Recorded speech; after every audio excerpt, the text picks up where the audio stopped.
What is going on, beautiful people? Welcome to another episode of the Narcissists Code. I'm your favorite self-aware narcissist, Mr. Lee Hammock, better known as Mental Healness across all social media platforms. If this is your first time seeing my face or hearing my voice, I'm a diagnosed narcissist, and I use my platform on social media to raise awareness for NPD, get more people into therapy, and also validate the victims, survivors, and thrivers of said disorder and said toxic traits, said toxic people. Today's episode is going to be about the narcissistic person's eye, when a narcissist's eyes goes black, and things like that. The dark eyes of a narcissist sometimes was not. So this is, people always commented in my comment section like, what happens when a narcissist's eyes go dark? What is that about? What happens right there? I feel like they're a different person when their eyes go dark or whatever. It seems like they're not at home anymore. So this is how my therapist explained it to me. I'm gonna tell you how my therapist explained it to me and what it could be, and then I'm gonna tell you my own personal story about how I've experienced this one time in my life. So my therapist said, when your eyes go dark or whatever, it's kind of like you log out of your mind. It could be a psychotic break.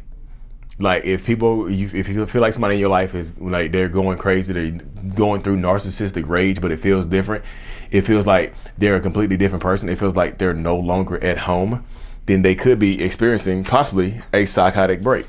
I know y'all like, oh God, that's scary as hell. Yeah, it could be very, very scary. But psychotic breaks don't always end in people getting unalived, somebody's life getting taken. Sometimes psychotic breaks end, they go the way they go. They end with the person coming down and not having memory of what they've done. It's kind of like they've logged out. They don't have no idea what they've done. Their body was there, but their mind was gone. And one way, the reason my therapist said this could happen is because like you have ways of getting your needs met, your emotional, mental needs met. Like, and narcissistic people have, more than one way of trying to get those needs met. I know most people do as well, but narcissists in particular. Like you'll have the normal way of getting your needs met. But if the normal way doesn't work, you try the narcissistic way, the toxic way, the manipulative way.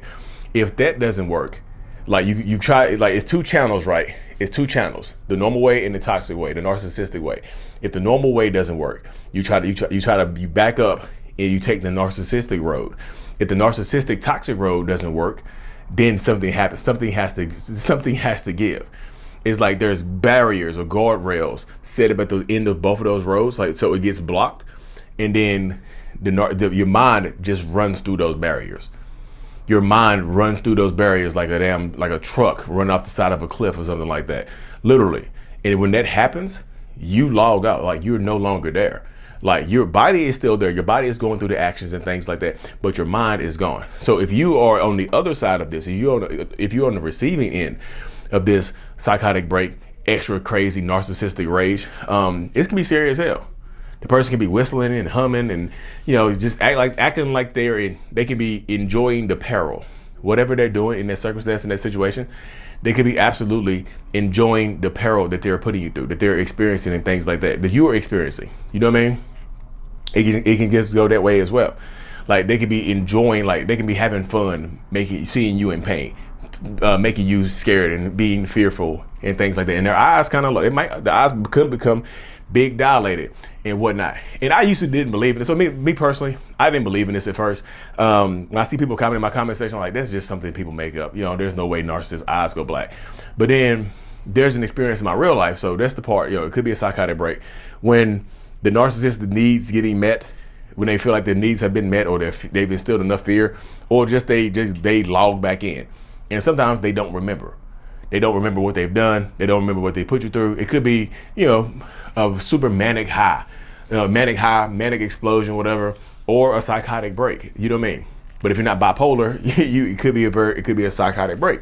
And when they come down from it. When they come back to consciousness, so to speak, they might not remember what they've done. Now, so do some people lie and say, I don't remember what I did? Yeah, a lot of people will lie and say that, but some people genuinely don't remember. And it's kind of hard to tell the difference between the two. I just feel like either way, you gotta weigh your options. Whether you want to stay around this person who could have another break and not remember that they harmed you and keep doing it over and over again, or you could dip out. You see what I'm saying? But in my own personal story, so like I said before, I didn't really believe in the dark eyes or the wide eyes of a narcissist, the dilated pupils, so to speak, of a narcissist or a toxic person, until and in my real life, I was talking to my wife. Like there was a picture, like a canvas picture that my wife had made of me and her. Like we were like kissing or something like that. And she had it printed out and it was on our wall. Right. And it got somehow it was like the picture went missing. Right. The picture went missing. I was like, what the hell is that picture at? So I found it in my son's closet, in the back of the closet, and it was sliced up.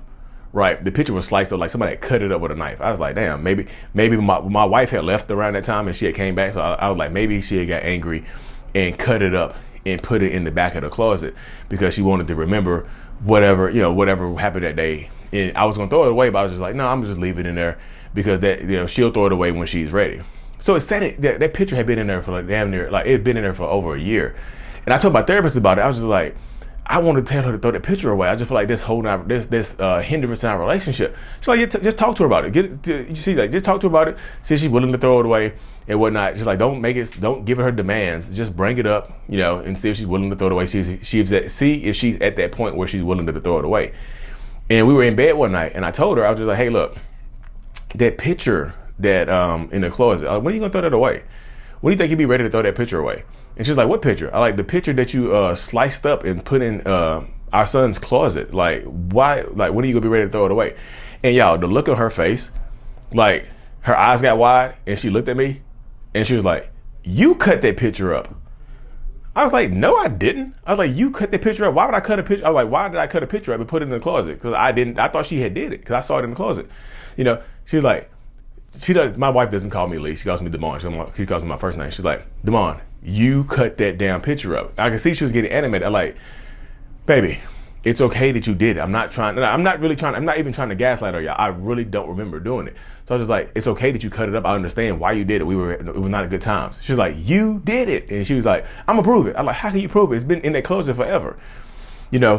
I was like, we could just agree to disagree and we could just throw it away together. It could be a unifying moment for the both of us. And she was like, no, I'm not. She's like, no, I'm going to prove you wrong right now. So she scrolled back in her text messages to like 2018, y'all.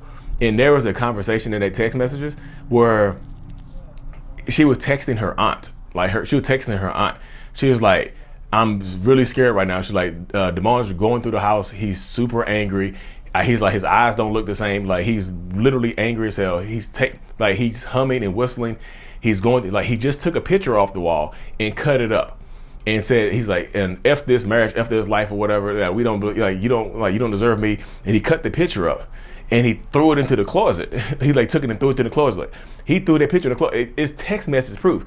And then my wife's aunt had called the police because she was scared for it. Honestly, she was scared for it. It's like he's running around with a knife, cutting pictures off the wall and humming and being crazy, and his eyes are wide or whatever.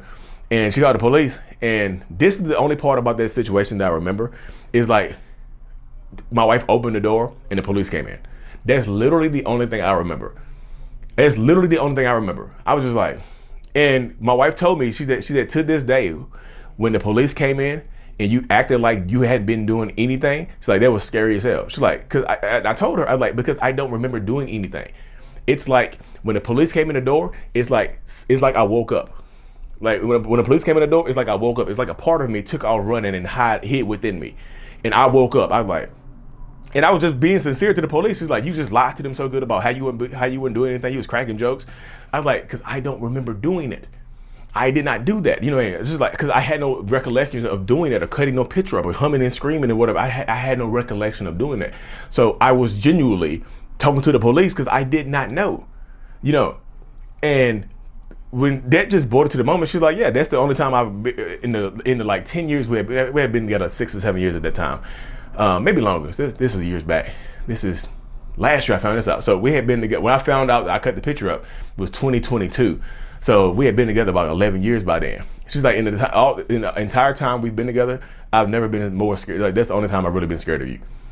Because like, you were not you. She's like, I was trying to get you to calm down. I was talking to you and you were just like screaming and you were just whistling and humming. Your eyes would look different. Like, I knew you wasn't there. So that's why I started talking to my aunt. And then the police showed up and then you were just smiling with the police, joking with them and stuff like that, asking why they were there. And I was scared. I was even scared because like it seemed like you were somebody different. I was like, because I had no idea, y'all. And I told my therapist that. When I told my therapist, I was like, you know what? I said, guess what, therapist? She's like, what happened? I was like, Apparently I cut the picture up.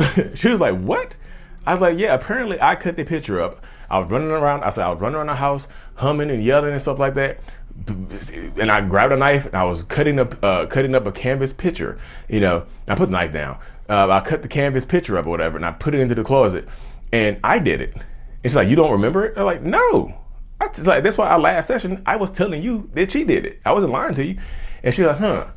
So that's why, you know, we did that. That story right there kind of led up to doing the new psych eval that I took earlier this month, early in February. And then it came back, and she was just like, she was like reading the psych eval results or whatever, and she was just like, I'm pretty sure what you experienced with that picture situation was a psychotic break. And then she explained the needs not being met. And she's like, you probably don't remember because you were not. She's like, you were not there.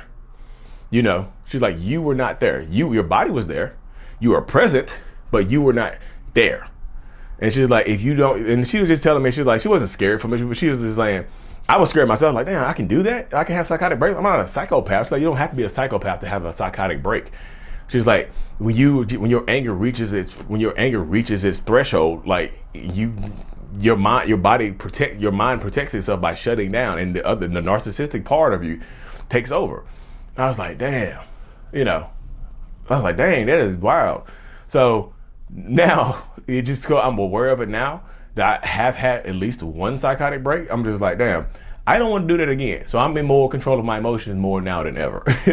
You know, I talk more, I communicate more, I get my emotions out on the table, I get my feelings out on the table, I communicate more so that doesn't happen again. Because I don't want that to happen again. Yeah, who wants to hell black out and do some craziness like that? Not me, you know.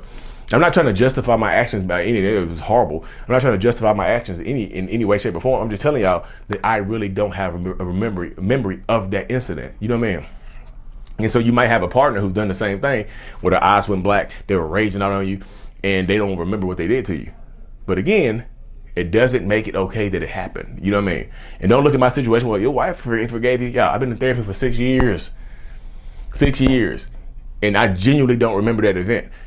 Your person in your life might conveniently be forgetting that event because they know that you can hold it against them. You know, I'm telling you about it because I don't know what was going on during the event. Only third party, my wife told me. You know what I mean? But I don't remember anything other than the police showing up. I don't remember anything before that.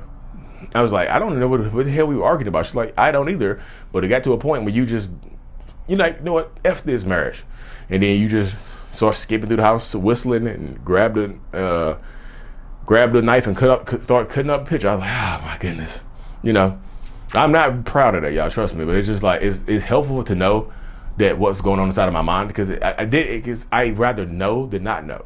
Nobody tell people, if you experience something like that, if you're watching this, if you experience something like that, whether you were on the receiving end of it or you had the break, go get help. You know what I mean? Go get help. And again, this is not me justifying my actions by any way, shape, or form. This is me just trying to show y'all that it can happen. I'm not saying that your partner has done this. You know what I mean? And just sometimes the people use a psychotic break or blacking out as an excuse. Some people who experience it say, I blacked out. You know, if they black out and beat your ass and they keep doing it, it's just convenient that they black out every time you try to hold them accountable. You know what I'm saying? I blacked out and just started swinging. If they can describe what they did to you, they remember it. They were there. They did not black out. But anyways, y'all, I hope this video brought you some clarity and brought you some, brought you something. I hope you got something for this video. Thank y'all for tuning into this episode. Like and subscribe for more. And as always, mental illness is out. Peace.